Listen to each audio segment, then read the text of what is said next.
Hi everybody, welcome or welcome back to my channel. Today's video is going to be about how to stay a consistent pro grinder in Adopt Me. And before the video starts, I just wanted to say that we are so close to 100 subscribers, so if you guys enjoy the video, please don't forget to show the channel any support. But I don't want to drag this intro out because I don't want to bore you all to death, so let's just get straight into the tips.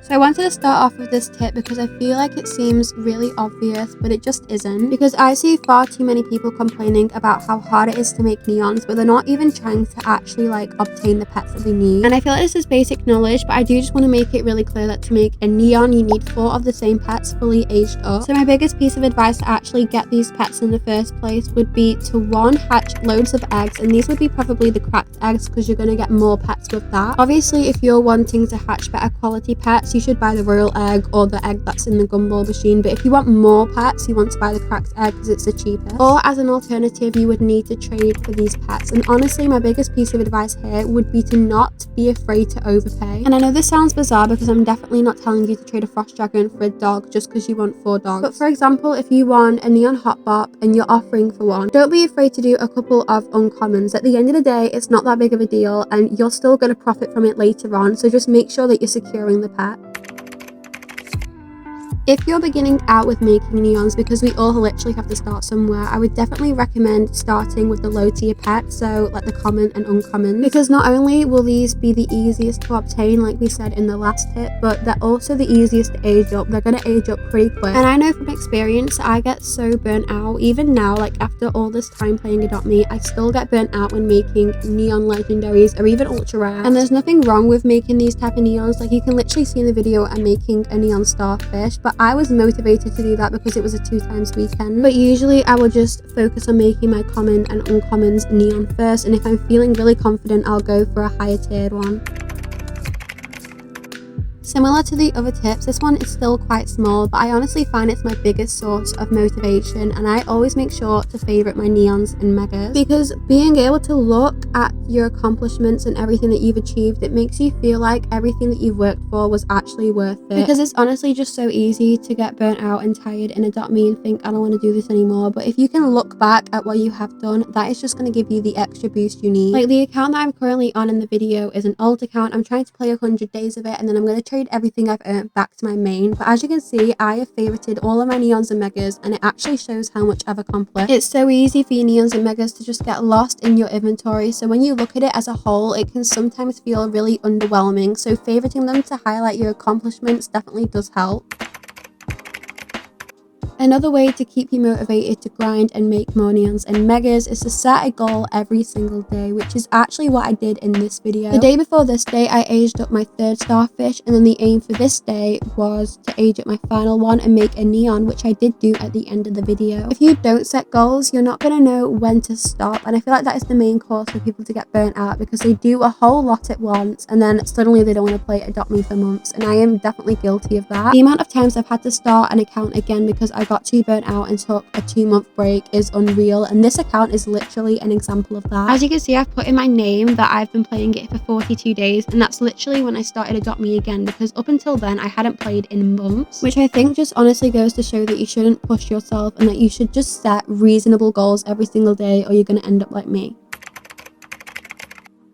Once again, this probably sounds like a ridiculous tip, probably thinking, isn't this the obvious? But it really isn't, because I see far too many people hardcore grinding every single day in their little tiny home where they have all the things that they need, which is definitely a great way to earn bucks and grind. But I mean, maybe this is just me, but I find that so boring, and it probably isn't going to last long. Like, you're going to get sick of it. This literally happened to me. I feel like these tips are all reflecting on me right now, but I guess to an extent it proves the point, and it also shows that I know, because I have done every single method and I know what is going to tire you, and standing AFK and just clicking buttons every now and again is definitely just going to be too boring to cope with. So when I say play the game, for me, I always put my trading stand out so that there's always opportunities to get trade requests from other players. I always make sure that my profile is set up, or that I'm updating it so people know what I'm looking for and they might trade me that way, or I'm saying something in chat. Like, I feel like for the majority of this video, if you haven't noticed, I've been saying stuff like I'm trading a donkey for for any rare. And to you, it might sound really useless and small, but this is what's going to make your inventory grow over time, because you're just going to gain loads of good pets that you can trade up for better pets like legendaries. And this also means that you're still making progress while making your neons, so you still feel like there's an aim, like you're not just completely isolating yourself and cutting yourself off from the world, you know?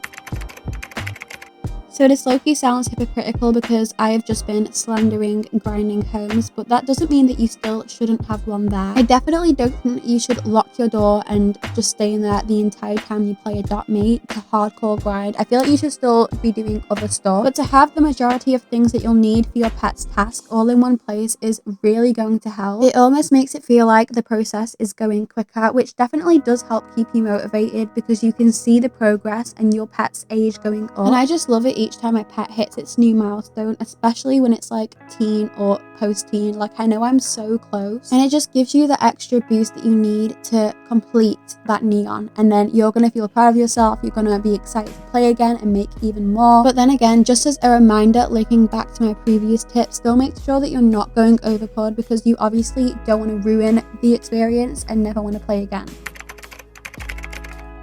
Whenever I'm grinding a pet in Adopt Me, I always make sure that there's something else I can listen to or something I can watch to keep me entertained on the side, because it's so easy to like lose interest. One of my favorites is to just play my playlist on Spotify, because it's just an easy thing to listen to and to sing along to while doing your own thing on Adopt Me. I also love listening or watching podcasts. Once again, it's just an easy thing to listen to on the side without fully losing your concentration with grinding. And if you just don't know what to watch or what to listen to, you can literally watch somebody else grind and it feels like you're almost grinding with them. I do like doing that. You literally just have to type up on YouTube "grind with me" videos on Adopt Me, and you can almost compare your progress to the person you're watching. It's almost competitive and I really like it, but it just makes the experience that little bit more fun, and that might be the reason that you stay on for the extra half an hour, which is what you might need to make that neon. It just proves that every little thing that you put towards grinding and keeping yourself entertained does matter, because every little thing will help.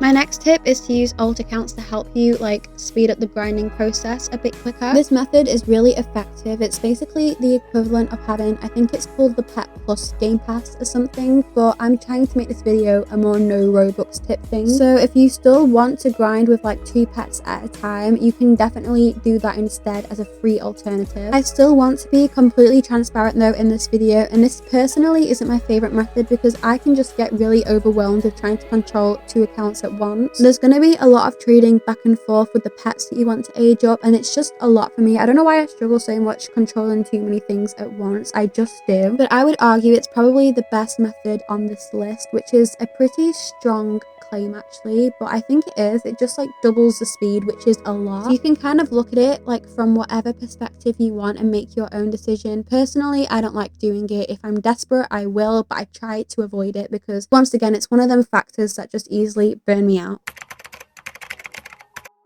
The final tip I have on this list for you guys is to use age up potions, and if you didn't know, you can get these from either the lore box, or the more common way is to age up a fully grown pet, so you start getting a friendship level with it, and each friendship level that you complete you'll get an age potion for it. And this is honestly quite ironic because it shows how much in demand they are, but this person in the video was actually asking me if they could offer my age up potions, which unfortunately they can't because Adopt Me doesn't let you, but it just proves how much they help. I'm pretty sure a normal age up potion will do 30 tasks on all pets. So the way I like to do it is alternate between making neons and grinding for age up potions, so I kind of have a variety of both. I've actually forgot to do it a lot recently. Like, I'll make a neon and I'll go straight to another neon, and it's annoying me now because I keep forgetting to collect the potions, but I definitely would recommend alternating. I personally choose not to use my age up potions because I'm saving it for when I'm seriously burnt out, or if I need to make a neon legendary that I can't be bothered doing. And honestly, I would recommend you all do that too, because I feel like it's just a good backup in case you really don't want to make neons anymore. At least you have them there. With all that said and done, I think that concludes today's video. I hope you guys liked it, or at least found that it helped. I really tried to narrow it down to my favorite tips, so hopefully you at least like one of them. I don't know. And I think I'm going to leave you here. I actually do make a neon starfish in this clip, so I'm just going to let it continue. You can enjoy the background music, you can click off, do what you want to do. But I hope you all enjoyed, and I will see you all in the next video.